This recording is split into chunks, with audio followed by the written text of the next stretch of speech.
បងnhiềuឥឡូវខ្ញុំមកបង្ហាញពីការតេស្តបាទពីការប្រើម៉ាស៊ីនតេស្តគុណភាពអាគុយណាបាទយើងចាប់ទៅលើអាគុយទៅបោកដកទៅណាហ្នឹងហើយចាប់យ៉ាងណែនតិចទៅ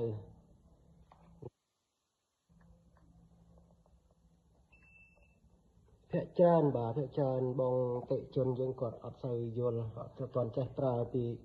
ឧបករណ៍ហ្នឹងណាឥឡូវបាទចង់បង្ហាញឥឡូវវានៅលោតអាកន្លែង EFB គឺមានន័យថាអាគុយផ្លាកទូទៅណាអាគុយឡានទូទៅបាទទឹកក៏ដោយស្ងួតក៏ដោយប្រភេទ EFB បាទបើថាជែលយើងរើសមកជែលឧទាហរណ៍ណាយើងចុចឡើងលើមកជែលបាទចុចចុះក្រោមមកអាគុយយើងទូទៅហ្នឹងហើយយើងចុច Enter មួយបាទចុច Enter ទៅឃើញថា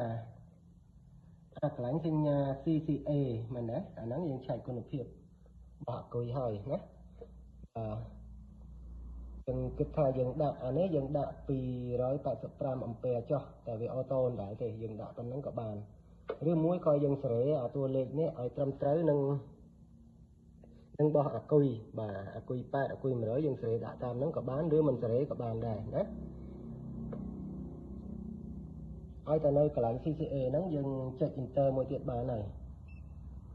បាទនេះគឺឲ្យយើងសេរីមិញហ្នឹងបាទនេះវាលោតដល់កន្លែង EDC ហ្នឹងគេឲ្យយើងសេរីតួលេខអំពីអាគុយយើងហ្នឹងតែខ្ញុំគិតថាខ្ញុំតាមនឹងចុះបាទហើយយើង Enter សារថ្មីមកចុងក្រោយបាទវានៅកំពុង scan មកវា scan វាប្រាប់ថា IR នេះគឺIR នេះវាការឆ្លងចរន្ត IR ណាការឆ្លងចរន្តរបស់អាគុយឆ្លងចរន្តមានន័យថាម៉េចមានន័យថាផ្លាកនៅក្នុងអាគុយហ្នឹងមានផ្លាកបោកផ្លាកដករវាងផ្លាកបោកផ្លាកដកហ្នឹងវាមានកដាស់ឬមានជ័រហ្នឹងការពារមិនឲ្យឆ្លងចូលគ្នាមែនទេហ្នឹងហើយ IR ហើយតួលេខរបស់អាគុយខ្ញុំនេះវាឆ្លងយ៉ាងច្រើនដែរ23.6បាទមីលីអូម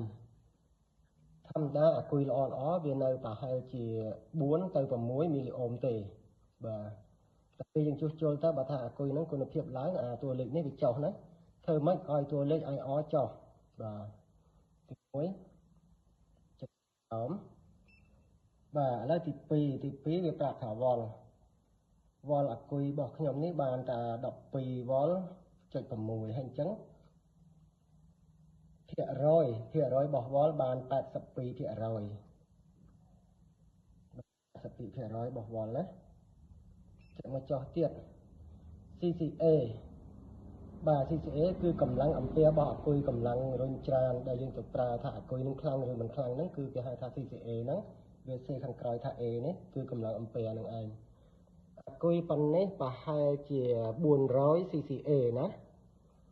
តែឥឡូវគុណភាពអាគុយរបស់ខ្ញុំបានតែ128 CCA ទេហើយឃើញខាងលើនេះ82%មិន IR ភ្លេចមើលប្រមាណភាគរយ IR មានន័យថា IR ឆ្លងច្រើន IR គុណភាពវាបានតែ45%តែកាលណាយើងជួសជុលទៅ1ម៉ោងឬកន្លះម៉ោងទៅឃើញថាតួលេខពួកនេះផ្លាស់ប្ដូរខាងឡើងគឺមានន័យថាអាគុយហ្នឹងវាទៅខាងល្អហើយអញ្ចឹងណាបាទជាងកាលមានអាគុយខ្លះយើងជួសជុលទៅវាកាន់តែយ៉ាប់បន្ថែមហ្នឹងចង់និយាយថាអ្នកឈឺឲ្យពេទ្យមើលអត់ឡើងទេមិនតែស្រុតណាហ្នឹងហើយយកឲ្យអាគុយហ្នឹងយើងសង្កេតផ្លាកទៅឬមួយក៏យើងមើលរូបរាងខាងក្រៅទៅឃើញថាវាមិនសូវល្អទេណងហើយនឹងគួបផ្សំនឹងឆ្នាំការប្រើហ្នឹងបើថាច្រើនឆ្នាំយើងអាចចោលបានអញ្ចឹងណាបាទអូខេវីដេអូនេះហាងវែងបាទយល់ហើយណាបងមិនមកយកទៅក៏អាចសួរមកទៀតបានណាបាទតែមានចម្ងល់កន្លែងណាសួរមកបាន